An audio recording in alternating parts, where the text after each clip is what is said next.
Hi, I'm Amanda. I'm the person behind Clotheshorse. My pronouns are she, they. I have spent my entire adult life, essentially, working in the buying departments of a lot of really iconic fast fashion brands. In fact, there's a really good chance that you have bought something over the years that I developed as a buyer. And today I thought I would talk to you a little bit about Black Friday, Cyber Monday, kind of like shopping holidays in general, like whether or not the deals are really that good and how they happen, right? So I want to get started by saying that analysts who, seriously, this is what they do. They just analyze the price of things all year long. Analysts have found year after year that the prices offered as deals, as sales, as discounts during Black Friday and Cyber Monday, and really anytime during the holiday season, are not actually the best deals of the year, and that it's often more common to find better prices on things in October than on Black Friday, especially right now this year where I feel like retailers have been really thirsty for your money. I saw some wild sales happening in October. But Black Friday, Cyber Monday, these are like the big shopping days. So the hype is there. Everybody's offering a deal. It feels like you're getting a deal. So I just wanted to break down some of the tricks, lack of a better term, that I would use as a buyer every year for all of these shopping holidays, whether it was Black Friday, 4th of July weekend, etc., to create the illusion of a sale while also preserving the profitability of the business I was managing. Specifically, we're going to get started by talking about this brand, Dolls Kill. Now, I'm going to start by saying I'm not picking on Dolls Kill specifically, but I found easy evidence of them pulling some of these tricks that I'm super familiar with. I will say also, I'm not a huge fan of Dolls Kill. A lot of their product is really low quality, fast fashion. They do everything they can to prevent people from reselling their stuff on Depop and Poshmark and other platforms, which is like next level capitalist evil when you don't even want the stuff you sell to have a chance to be worn a lot. Like you're so greedy for sales, I guess. And yeah, Google Dolls Kill. They've done a lot of stuff over the years that I don't agree with. And just as a buyer, I've interacted with a team throughout my career and have not had a great experience. But specifically, Dolls Kill kind of they're not great at covering their tracks, or their customers are just way smarter than everyone else, maybe a little bit of both. So you see here that Dolls Kill is doing something that's really classic, which is 40% off site-wide. I mean, that sounds like a really good deal, like 40% off everything you want on the website. Well, scrolling Reddit and I found some interesting things that I just wanted to show you. So first off, one shopper shared screenshots of items, their prices last week versus this week during this 40% off site-wide sales. So you can see that this faux fur hoodie was $78.40 last week before Black Friday.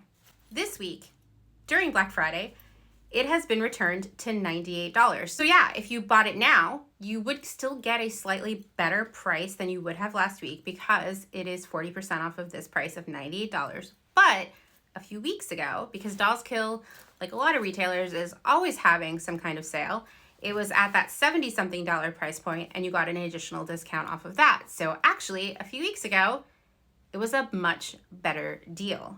This is another example. A week ago, this shoe was $64.80. Now it's $97.20 with an additional 40% off. And once again, it's still a better deal right now, but it wasn't a couple weeks ago. So I'm going to tell you right now, going in and returning things to full price when you're going to do a site-wide sale, a classic Black Friday move, right? Like the psychology of it all, people won't notice that it could have been cheaper a few weeks ago because they're like in that Black Friday mindset. And in most cases, you're never going to get caught doing that. So another classic Black Friday, just any shopping holiday trick that I would pull as a buyer is I would say 2 weeks before this sale, maybe a week before, maybe a month before, we know that this item is going to be part of a 40% off site-wide sale or whatever we're planning. Let's increase the retail price a few weeks before the sale so that it is still pretty profitable when we sell it for 40% off. And it looks like Dolls Kill uses the same tricks. A couple weeks ago, this Delightful Deer long sleeve top was $26.60, then on sale for $18.62 with a flash sale. Like I said, they always have something on sale at Dolls Kill. Suddenly now, it's $38 or $32.30 during this sale. So another classic, raising prices leading up to the sale time period. And this is very common in the industry. Target does it, Walmart does it, Best Buy does it, just about any retailer is increasing prices leading up to the sale on anything that isn't very profitable for them at a discount or something that they think is going to sell in a big way during that sale period. Now, there are a few more things that I would do as a buyer that perhaps Dolls Kill is doing. I'm sure lots of other retailers are. One thing is that months and months leading up to, say, Black Friday, every time a style was really bad and I couldn't even sell it on sale, I would talk to the site merch team and they would just pull it off the website. And then we would relaunch it the week of Black Friday, put it instantly at a deep discount, or maybe not at all, and be like, oh my God, brand new thing on sale, unprecedented discount on this new thing.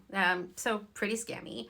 The other thing that we would do that I see all over the internet every shopping holiday, it's a classic, is we would go onto the site and we would pull anything off that was expensive, that was a more premium brand that maybe didn't have a high margin because it was from like a real brand. Because that's the other thing. When you buy wholesale from a real brand, like, I don't know, the first one that came to mind was Levi's, which probably means I'm not very cool, but if we bought something from Levi's, it had a lower margin, which meant it was less profitable, even at full price. So we definitely didn't want to sell that at a discount on Black Friday. So we would just pull it from the site or pretend it was sold out, mark it as sold out on the site, totally restore it after the sale period was over. So if you feel like you're not seeing good deals online this week, that's probably part of the problem too. But the most important thing that we would do that became a big part of my job every year, many, many hours spent working on this, is that we would create things specifically to sell on sale and be really profitable. So we would say, okay, the week of Black Friday, everything new that we launch is going to be instantly 50% off. So rather than a dress being $90, it's going to be $45. And here's the thing. We didn't create a $90 dress to sell you for $45.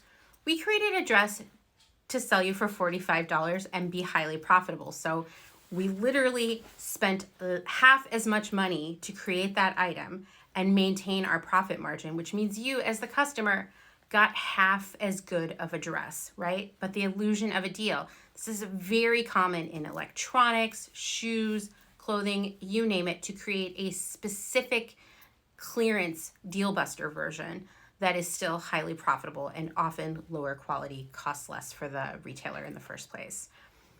Ultimately, whether you shop on Black Friday or Cyber Monday is your choice, and you might find something really great, that gift you've been looking for, something you've been dreaming of for a long time. That's totally fine. Do what feels right. But I'll tell you this, the best discounts of the year that you're ever going to see are going to be around the second or third week of January when retailers really need to get rid of stuff. Have more questions about sales, Black Friday, etc.? Ask me in the comments.